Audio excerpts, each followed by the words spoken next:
Tonight on News Live at 6, it's Indigenous Peoples Day. We'll have the latest on the different ways people are honoring the holiday this year.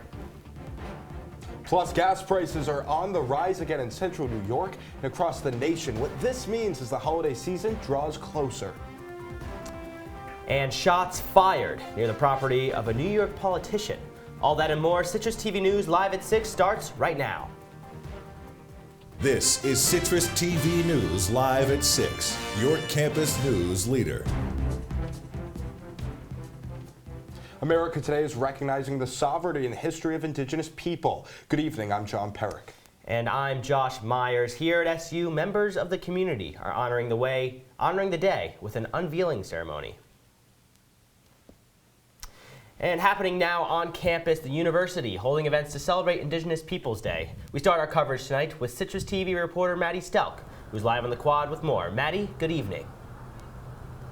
Now, the university and Onondaga Nation are holding these events today to recognize the diversity and resilience of Indigenous people. Events kicked off here on campus this afternoon, starting with the unveiling of this piece of artwork right behind me. Now, Onondaga artist Brandon Lazores is the creator of Gaia Nasetkona, which translates to the Great Law of Peace. Admissions counselor and Native American Tammy Kennedy, hopes the artwork will leave an impact beyond campus. This is amazing because Brandon mentioned this, like every family who comes to visit, every prospective student, everybody who comes to a game, they're going to be walking by this art installation, they're going to see it, and we're hoping that it's really going to pique their curiosity. And that was admissions counselor and Native American liaison Tammy Kennedy. Now, celebrations continued into this evening on the quad with members of the Haudenosaunee. Members performed traditional songs and dances in the heart of the quad and even encouraged the SU community to join in. Smiles and laughter filled the quad as students and staff followed along in joint celebration.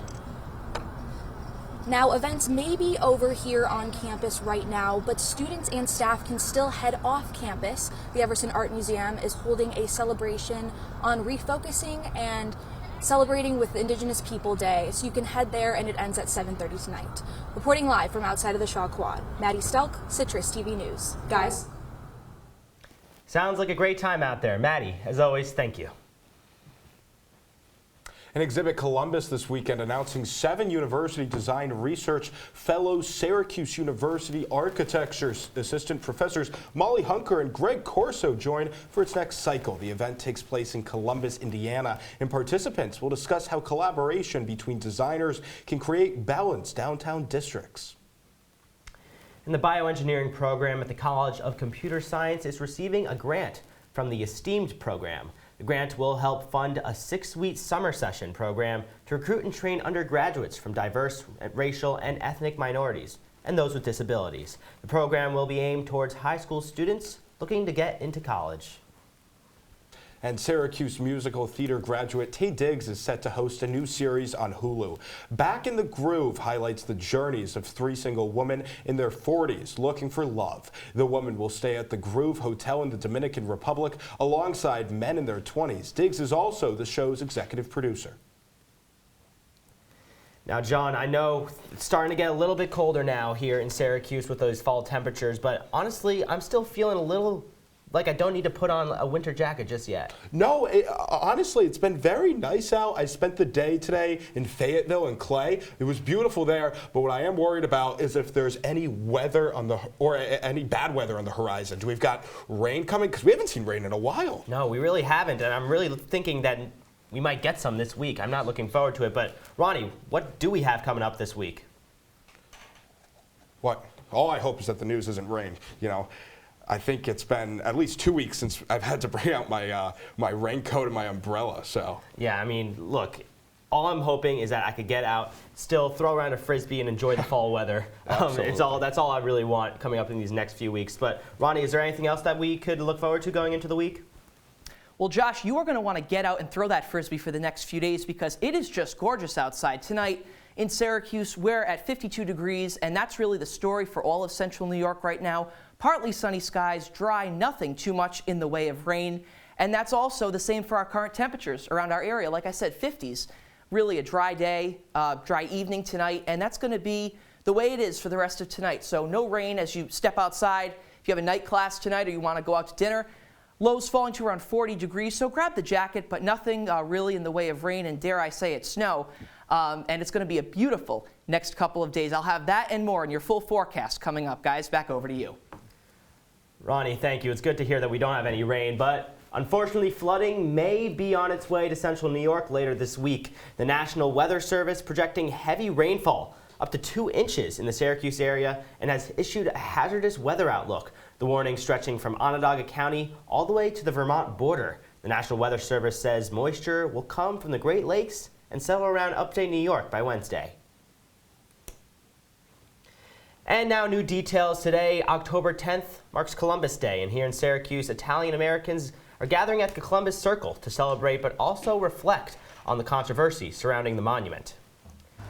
And we go live now to our Citrus TV reporter, Josh and Teagan John, Brown. there were over 50 people here this morning to celebrate Italian culture and heritage, and specifically to celebrate Christopher Columbus, who they say is a hero. Of course, this statue has been a topic of debate for decades in Syracuse, with some claiming that it encourages ideas and beliefs that aren't true.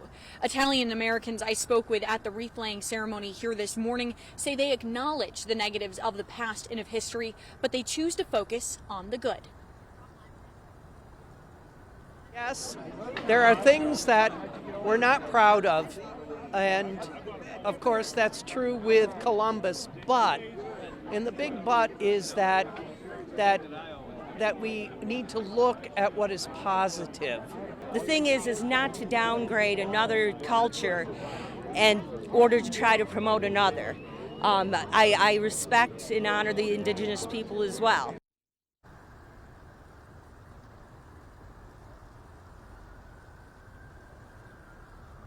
Syracuse Mayor Ben Walsh had planned to remove the statue, but a judge ruled last March that he could not. The city of Syracuse is appealing that decision.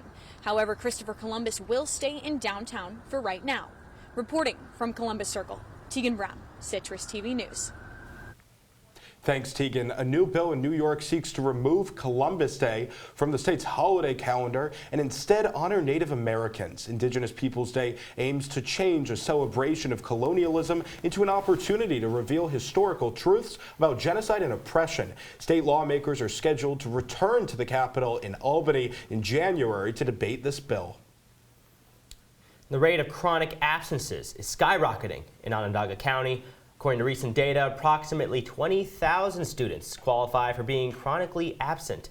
Students who qualify must miss at least 18 days in a school year. Add that up, and that's about 3 weeks and 3 days of missed education. Syracuse has the highest chronic absence rates in New York State. And tonight, the Baldwinsville Board of Education will discuss the fate of its superintendent, Jason Thompson. Thompson was arrested Friday night for drunk driving following the team's homecoming football game. Staff say students believe Thompson drunkenly went onto the crowd surfing through the student section. Records show he was measured with a blood alcohol content of 1.5, nearly twice the legal limit. And the game of pickleball is spreading throughout central New York. Citrus TV reporter Joe Puccio details the growing game's latest expansion, pickleball courts in Camillus. The sounds of paddles no longer have to wait. On Tuesday, Camillus Park opened 6 brand new pickleball courts thanks to the town and Senator John Mannion. Parks Director Eric Bacon said his town was clamoring for these courts. I think the only major problem we had was a wild bucking bronco that we had to get on the figurative saddle and to say, hold on, slow down. That was how much the excitement was there. The town received help in the form of $50,000 from Senator Mannion. This installed a love for pickleball that Jeffrey Craig never saw coming. So something that I didn't know, it wasn't on my radar, but now that I've played, I'm not surprised at all. You can see here behind me these new courts in Camillus that are evidence of its popularity. Pickleball is kind of like ping pong for giants. It's not very far away to that corner. But the one thing different from ping pong is that you can play by yourself or with a friend. That's why Central New York loves this game. The sense of community is pretty special and different than maybe some other sports. I think that's a key element of pickleball. To Craig and Bacon, these courts are worth every penny. I think it's a worthwhile expenditure. People move to communities for recreation facilities. This is part of the quality of life, as are many things in parks and all throughout Central New York. Joe Puccio, Citrus TV News. Thanks, Joe. And gas prices are rising nationwide for the first time in 4 months. According to AAA, gas prices are up 12 cents nationally in the last week to an average of about $3.92 per gallon. In New York, the average price per gallon is over $3.50. And a crazy story out of Long Island yesterday. New York Republican governor candidate Lee Zeldin this morning saying 2 strangers were shot right outside his home. He says he found 2 strangers with gunshot wounds under his porch and in his bushes in front of his house. His teenage daughters were home during the shooting. They locked themselves inside and called 911. Zeldin and his wife were returning from a parade in the Bronx at the time. Governor Kathy Hochul responding to the incident on Twitter yesterday saying, "As we await more details, I'm relieved to hear the Zeldin family is safe and grateful for law enforcement's quick response." And up next on News Live at 6, new details surrounding information on the Breonna Taylor search warrant. And overseas, Russia hits Ukraine with one of its biggest attacks in the 8-month war. Stay with us.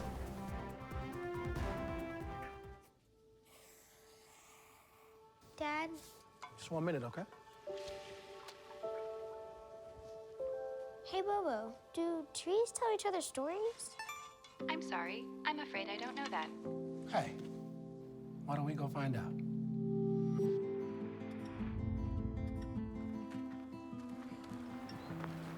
Listen. Do clouds take naps? I couldn't tell you.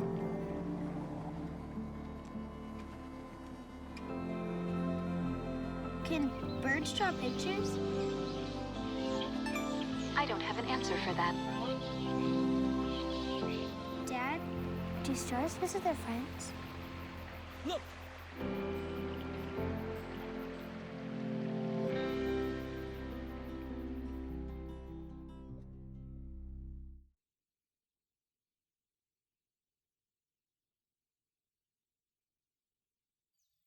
Jason, let's go see your room.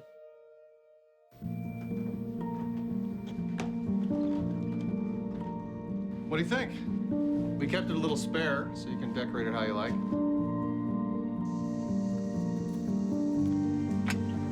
Dinner! Go? Excellent. Soccer is fun. Yeah, I saw you guys out there.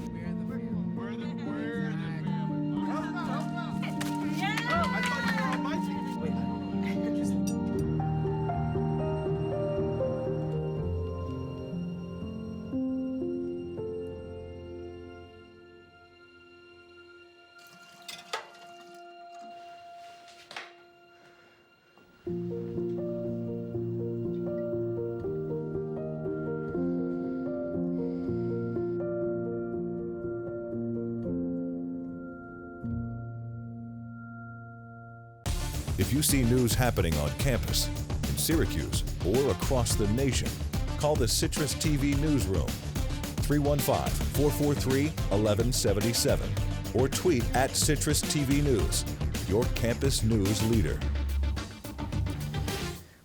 Welcome back to News Live at 6. Troubling new details tonight on the search warrant that led to Breonna Taylor's death.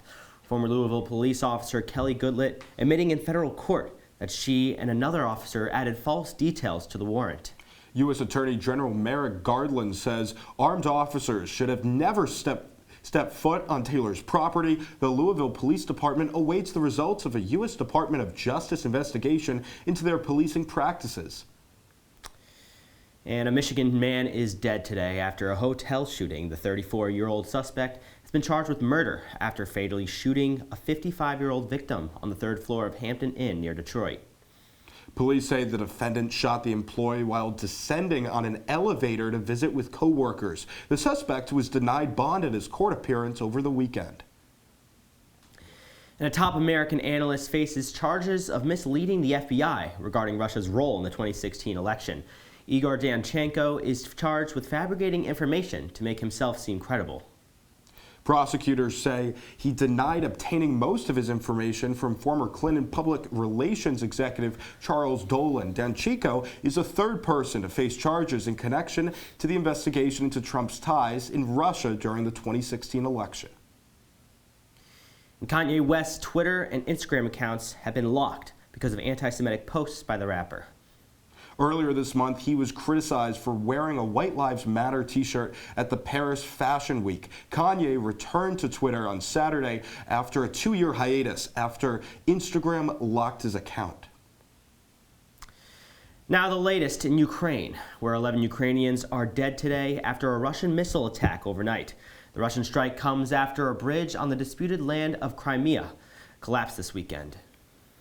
And Russian authorities say Ukraine is to blame for the bridge and view today's attack as a retaliation. Ukraine President Volodymyr Zelensky's senior advisor, Andriy Yermak, says the attack served no purpose other than to cause a humanitarian catastrophe. And German prosecutors are investigating an alleged sabotage of 2 gas pipelines built to bring Russian gas to Germany. Prosecutors say undersea explosions last month ruptured both Nord Stream pipelines by deliberate detonations. The German investigation comes on top of a probe in Sweden. Both the Sweden and Denmark governments say they suspected that several hundred pounds of explosives were involved in the sabotage. Well, beautiful conditions outside today, but will it last? I'll have your full forecast coming up on Citrus TV News live at 6. They said I have troll teeth. That my voice sounded like a possessed baby doll. That no one would ever love someone as stupid as me. That I was fat, ugly. Disgusting. The effect of bullying is potent. We will no longer be the silent majority. Now, when you see online bullying, there's something you can do about it. We're gonna take action with the I. I am a witness. I am a witness. I am a witness. I am a witness. I am a witness, and so are you.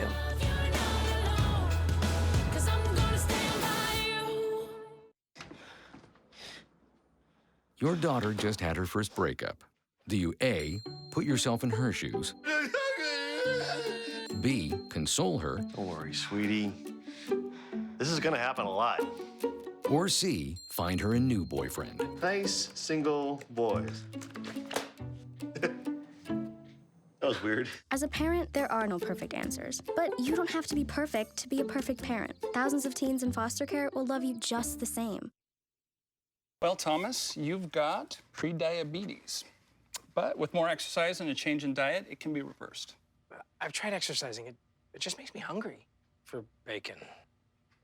I love bacon, too. And who really likes to exercise? Not me. Me neither. Nobody. So we're good? What? Oh, you still have pre-diabetes. Big time. From the Citrus TV Weather Center, this is SU's most accurate weather forecast. Well, just a beautiful day outside in Syracuse and central New York, and that weather, great news for you, is going to carry over into tomorrow. Look at these temperatures. For a mid-October day, this is great, more than we can ask for. Highs topping off in the mid-60s tomorrow, a warmer than average day. So definitely the day to just get outside, and if you want to go do some homework on the grass, I would rank that as a pretty good thing to do. I would give it an A for humidity. No humidity, just a dry day, sunshine, breezy, and mostly sunny skies, highs in the mid-60s. So if you ask me, that's the best you can get. I mean, that and a good apple pie. That makes for a great October day. 5-day forecast, that weather sticking around with us. Wednesday, even warmer, actually. Highs around 70 degrees, if you can believe that. And then rain moving into our area. For Thursday, it's going to be showers. Bit of a windy day, but really nothing too extreme. Friday, also, again, just that perfect fall day, great for apple picking. And Saturday, that's the game, the day we've all been waiting for. I know that. And the biggest question is not about my forecast, but if we can go 6-0 for Syracuse, that would just be phenomenal. And I think I know someone, Zach Letson, who can tell us more about that in sports. Zach, what's going on over there? Hey, thanks, Ronnie. Hopefully Syracuse gets an A+ in football this weekend, and hopefully sports gets an A+ after the break. Coming up, we've got an action-packed Sunday for NFL teams in New York. Plus, the Mets played a win-or-go-home playoff game last night at Citi Field. All that and more after this.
Welcome to my house.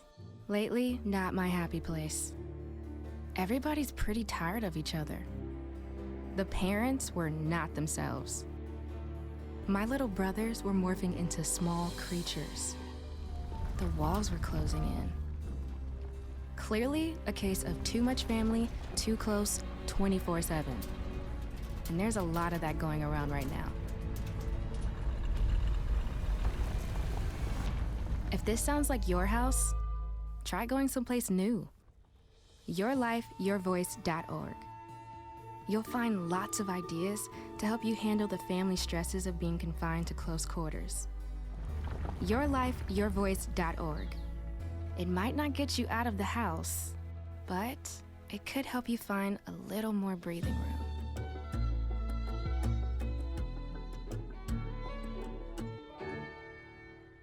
And now, your Citrus TV Sports Report.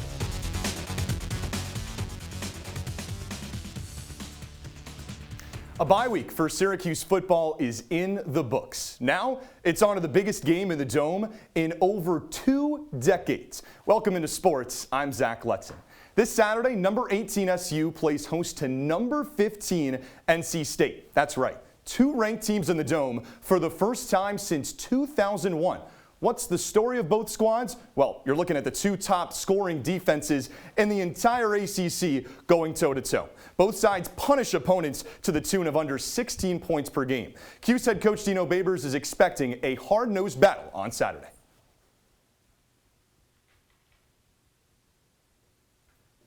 This is 15 rounds heavyweight. It's going to be some slugs going out there. There's going to be some shots, and you're going to get hit really, really hard, and how you handle that's going to affect the game. And it's going to be everybody that's out there on the football field. It will be a physical contest. Well, Babers and company got crushed last season by NC State on the road in Raleigh, 41-17 a season ago. A chance on Saturday to redeem themselves and beat the Wolfpack for the first time since 2018. Game time on Saturday, that is at 3:30. Shifting gears to a wild, and I mean wild, NFL Sunday, the Giants went across the pond over to London to take on the Packers yesterday afternoon. Let's take a look at those highlights. We'll pick it up now into the third quarter, 13-20 Giants trailing. There's the big man, Dexter Lawrence, picking up the sack. Now Giants threatening, trying to tie the game. There's Gary Brightwell. He takes it into the end zone, and we are tied. Giants are racing a 14-point deficit. Now back with the ball, Daniel Jones. He finds Saquon Barkley, and watch him go in space. Makes one man miss and takes it all the way inside the red zone, a 41-yard gain. This time Saquon says, hey, I'm going to do it myself. Wildcat snap, takes it to the end zone, a 2-yard scamper home, and the G-men take their first lead, 27-20. Last chance for the Packers. Aaron Rodgers with a throw on 3rd down and 2. That's batted down. Now here really is the final opportunity. Another pass batted down. New York gets their first 4th down stop all season. And there's your ball game. How about the Giants moving to 4-1 under new coach Brian Daboll? So one New York team got it done. Now we take a look over at MetLife, and well, how about those New York Jets? 3-2, absolute domination, taking care of business against the Miami Dolphins and putting a lengthy losing streak to rest. New York had lost 12 straight AFC East games before topping Miami 40-17 Sunday afternoon. And how about that New York running game? Breece Hall and Michael Carter combining for 4 rushing touchdowns on the ground for the Jets in the victory. The Jets are playing winning football, 3-2, and hey guys, above 500 for the first time since 2018. Over to baseball we go, and the Major League Baseball playoffs. It all comes down to this: the deciding Game 3 between the Padres and the Mets last night at Citi Field. Let's see how this wild game went down between two teams in the wild card round. Well, two teams in the Padres and Mets meeting up the 4 and 5 seeds in the National League East. And Mark Hanna's going to send this one out to deep right center field. Look at this fantastic catch by Trent Grisham to prevent the 4-0 lead. But hey, guys, what's this?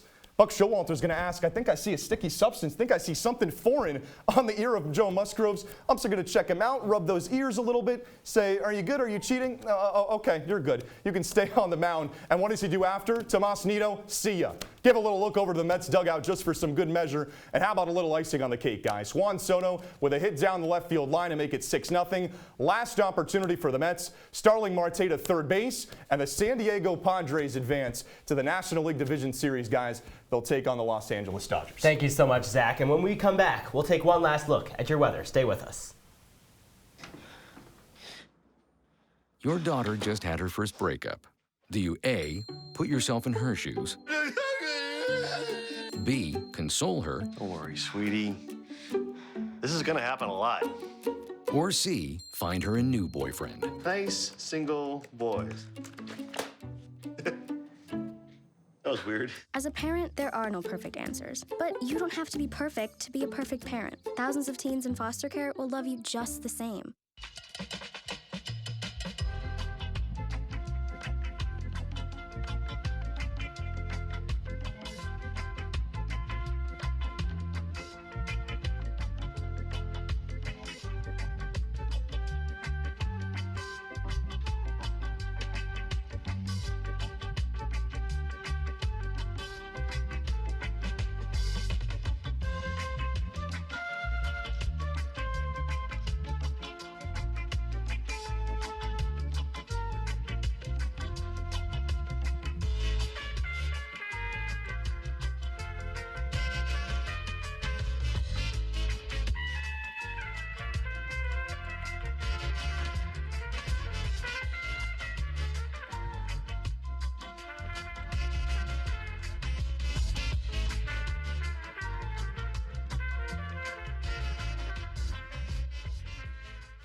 Well, a beautiful day in the works tomorrow, but we're going to deal with a little bit of a chilly morning before we get there. 50 degrees as you wake up and head out to class. It's going to be a beautiful day, though. Highs in the mid-60s. So again, if you want to do your homework on the quad, just a great day to do that. And it's looking pretty promising for the rest of the week. Rain moving into our area a little bit later in the week, but really it's going to be just a beautiful school week here in the Salt City. Josh, John, back to you guys. Ronnie, as always, thank you so much. I'm really looking forward to that nice weather. But unfortunately, that's all the time we have for you today on Citrus TV News. For more of the latest, follow us on Citrus TV News on Twitter or check out our website at citrustv.com. For Zach Letson, Ronnie Perillo, and the entire Citrus TV News crew, I'm Josh Meyers. And I'm John Perik. Take care, Syracuse.